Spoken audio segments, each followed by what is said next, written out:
সরকারি জায়গায় বেআইনি নির্মাণ নিয়ে পঞ্চায়েত প্রধানকে শোকজ করলেন ভিডিও। বর্ধমান 2 নম্বর ব্লকের বরশুলে সরকারি জায়গায় তৈরি করা হয়েছে একের পর এক দোকানঘর।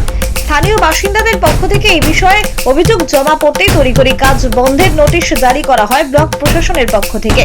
বর্ধমান 2 নম্বর ব্লকের বরশুল বাসস্ট্যান্ড এলাকায় এই নির্মাণ নিয়ে জল্পনা শুরু হয়।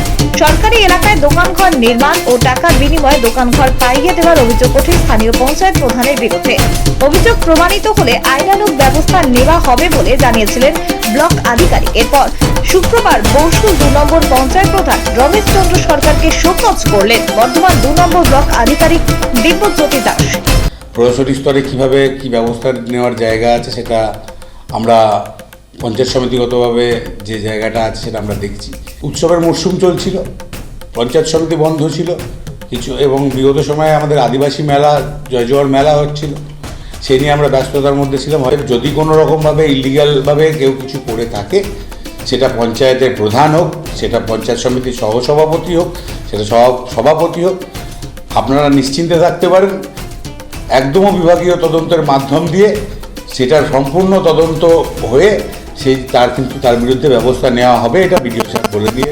বাজিশালপুর মৌজার অন্তর্গত বরশুল বাসস্ট্যান্ড এলাকাটি পশ্চিমবঙ্গ সরকারের কমিউনিটি ডেভেলপমেন্টের জায়গা হিসাবে রেকর্ডভুক্ত আছে। এই এলাকাটির একপাশে কঠিন ও তরল বস্ত্র নিষ্কাশন প্রক্রিয়াকরণের সরকারি প্রকল্প নির্মাণ করা হয়েছে। এই প্রকল্পের সীমানা প্রাচীরের গায়ে পরপর বেশ কয়েকটি দোকানঘর নির্মাণ করা হয়েছে। সব মিলিয়ে মোট 17টি দোকানঘর রয়েছে।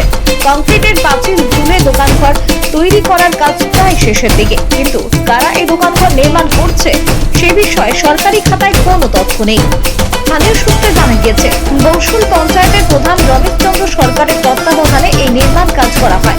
প্রতিটি দোকানঘর 1,50,000 থেকে 1,70,000 টাকার বিনিময়ে বন্টন করা হচ্ছে বলে অভিযোগ। এই বিষয়ে প্রধান রমেশ চন্দ্র সরকার জানান, আমি চিকিৎসার জন্য বাইরে ছিলাম। আমি বিষয়টি নিয়ে বিতর্ক তৈরি হওয়ায় তড়িঘড়ি ফিরে আসি। আমাকে ভিডিও শোকজ করেছেন। আমরা মিটিং করে রেজুলেশন করি দোকানঘর নির্মাণের। ঠিক হয় পিপিপি মডেলে দোকানঘর তৈরি করা হবে, সেই কাগজপত্র আছে। ভিডিও দিব্যজ্যোতি দাসের সাথে যোগাযোগ করা হলে তিনি বলেন, প্রধানকে দোকানঘর তৈরির জন্য কাগজপত্র নিয়ে দেখা করতে বলেছি।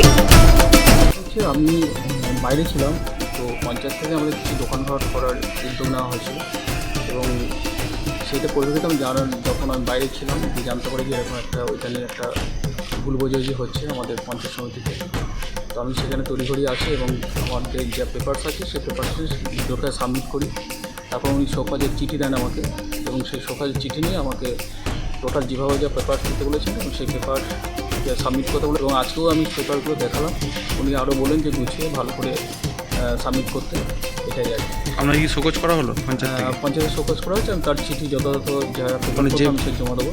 এবং আমরা এটা উদ্যোগ নিয়েছিলাম যে আমাদের রেজুলেশন করে পঞ্চায়েত থেকে আমরা চিঠি করেছিলাম যে পিপি মডেলে আমরা কিছু মার্কেট করবো, গীতাঞ্জলি মার্কেট এবং বাসস্ট্যান্ডে মার্কেট, এবং সেই মোতাবেক আমরা চিঠি করি এবং তাদের রেজুলেশন কপিও আমার কাছে আছে, এবং সেই মোতাবেক আমরা দোকানঘর শুরু করি। এবং তাতে করে একটা ভুল বোঝাবুঝি হয়েছে, যাকে ওটা মিটে যাবে।